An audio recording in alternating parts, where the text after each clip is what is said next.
So the way to change it is on the back, there's this little button here.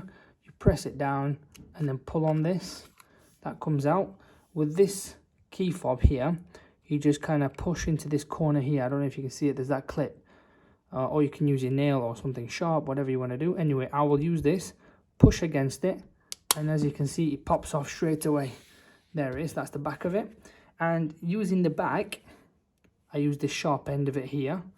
I just put it into there and this comes out. Or you can use any other sort of tool, flatheads or whatever you want to do. That's the battery.